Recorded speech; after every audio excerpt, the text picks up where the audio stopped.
Bismillahirrahmanirrahim. Assalamualaikum warahmatullahi wabarakatuh. Akhwat fillah semua, mohon izin saya ingin memberikan closing statement kepada akhwat fillah semua atas materi yang telah saya sampaikan kemarin. Ini mengenai sebuah moto hidup saya beberapa tahun silam, yaitu zikir, pikir, baru kerja. Banyak cara prestasi, ya. Banyak cara kita untuk meraih prestasi sebenarnya. Ada yang meraih prestasi dengan mengerahkan seluruh tenaga dan pikirannya. Tiap hari dia banting tulang mengejar segala impian-impiannya.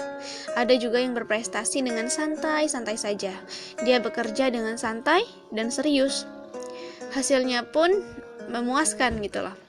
Ada juga yang bekerja mengejar impiannya dengan menghalalkan segala cara. Apapun caranya, apapun semua cara itu ditempuh gitu. Yang penting dia meraih prestasi dan mendapatkan sanjungan gitu. Yang cukup menggembirakan ternyata masih ada yang mengejar prestasinya dengan cara yang dianjurkan Rasulullah. Masya Allah nih ya. Yaitu apa? Bekerja serius dan cerdas. Serius, karena mereka senantiasa menggantungkan seluruh hasil usahanya itu hanya kepada Allah semata. Mereka yakin bahwa Allah meluaskan dan memudahkan rezekinya gitu loh. Dengan kata lain, berzikir sebelum bekerja. Nah, lalu cerdas, karena mereka senantiasa berpikir terlebih dahulu sebelum bertindak. Sebelum melakukan apapun, ya mereka berpikir dulu mana yang lebih baik, mana yang tidak baik. Jadi ada keterpaduan antara zikir, pikir, dan kerjanya gitu. Akhwat fillah semua, semakin sering kita menggerakkan tubuh, fisik kita semakin terlatih. Banyak berlatih semakin mempermudah kita menguasai suatu keahlian. Betul? Karena kecerdasan fisik pun merupakan suatu kemahiran yang membutuhkan latihan berkali-kali berulang-ulang sampai kita benar-benar menguasainya. Kerja keras dan sesering mungkin melakukan latihan itu adalah kunci kesuksesan seseorang. Misalnya Thomas Alva Edison, si penemu bola lampu. Dia membutuhkan waktu bertahun-tahun untuk menemukan karya terdahsyatnya itu. Ada yang tahu ya? Dia ini terus bekerja keras dan terus berlatih.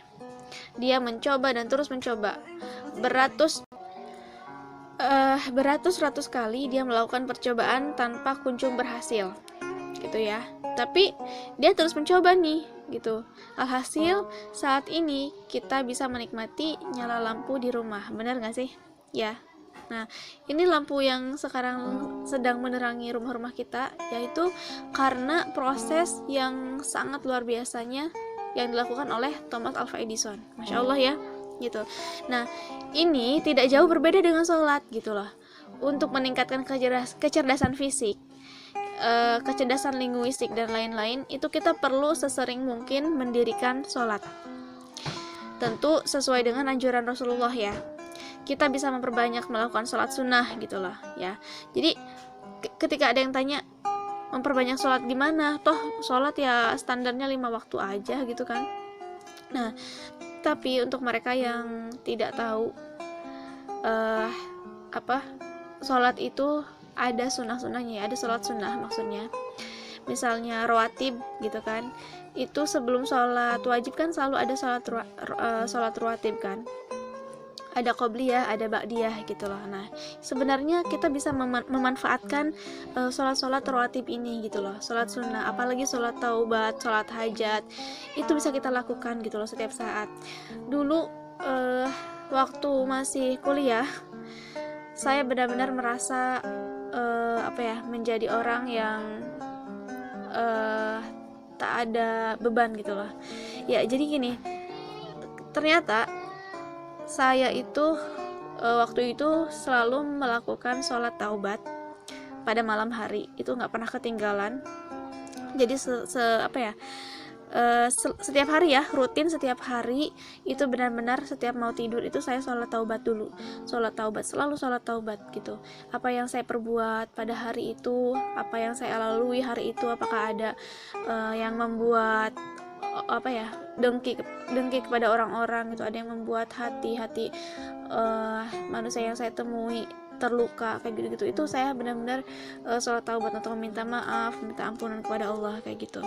Dan setelah sholat taubat itu saya lanjut ke membaca surat Al-Mulk sebelum tidur. Itu kan sunnahnya ya, Masya Allah. Nah itu benar-benar ketika menjalani hari esok itu terasa ringan sekali.